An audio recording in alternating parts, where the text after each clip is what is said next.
Vous êtes-vous déjà demandé pourquoi les hommes et les femmes en moyenne ne font pas la même taille? L'homme est grand, la femme petite. À votre avis? C'est peut-être une histoire naturelle liée à notre différence de sexe. C'est bien dans la nature de l'homme d'être plus grand. Le sexe pose vraiment beaucoup de questions.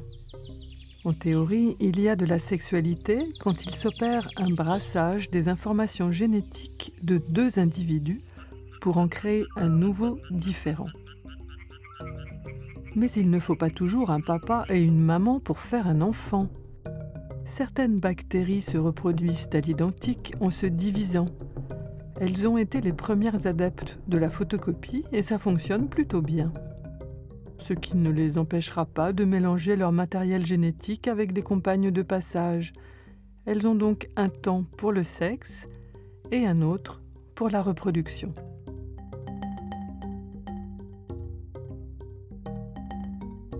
Les paramécies se reproduisent aussi à l'identique, mais elles ont une sexualité torride que l'on appelle la conjugaison, où elles mélangent leurs gènes.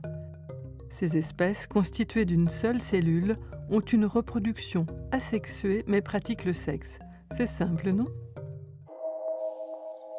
Pour d'autres organismes, en fait une minorité des espèces vivantes, les plantes, les champignons, les animaux comme nous, la reproduction est liée à la sexualité. Des cellules se sont spécialisées en cellules sexuelles, les gamètes, qui vont fusionner pour faire un œuf. Et c'est une histoire bien connue.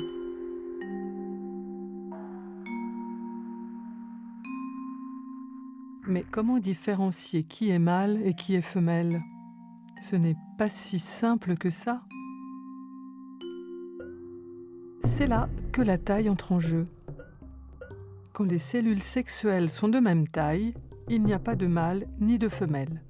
C'est le cas chez certaines algues et champignons. C'est quand ces gamètes sont de tailles différentes que l'on va pouvoir dire qu'il y a un mâle et une femelle. Et devant la complexité génétique du vivant, les scientifiques ont défini une fois pour toutes que le gamète le plus grand serait le femelle et le plus petit le mâle. C'est donc la taille des gamètes qui définit qui est mâle et qui est femelle. Et la femelle, c'est celle qui fabrique une plus grosse cellule pour faire des descendants. Ces gamètes sont répartis dans des organes sexuels, la tuyauterie reproductive, que l'on appelle mâle ou femelle. Ce sont les caractères sexuels primaires. Les corps qui les portent sont du coup définis aussi comme mâle ou femelle. Ils peuvent avoir des différences, on les appelle des caractères sexuels secondaires. Chez certains oiseaux, on observe les plumes colorées pour les mâles. Dans d'autres espèces, il y aura des différences de corpulence entre mâle et femelle.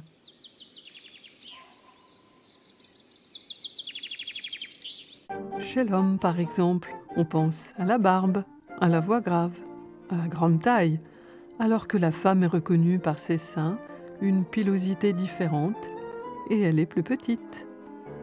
Mais ces attributs que l'on pourrait croire universels varient avec les cultures. Certains aiment les femmes à barbe et les hommes imberbes, d'autres l'inverse. Ces caractéristiques ont été sélectionnées pour des raisons culturelles et ne sont pas dues à des nécessités biologiques. En serait-il de même pour la taille de l'homme et de la femme? La femme pourrait-elle être grande et l'homme petit? Ce serait étrange. Mais comment est-ce que ça se passe dans les autres espèces animales?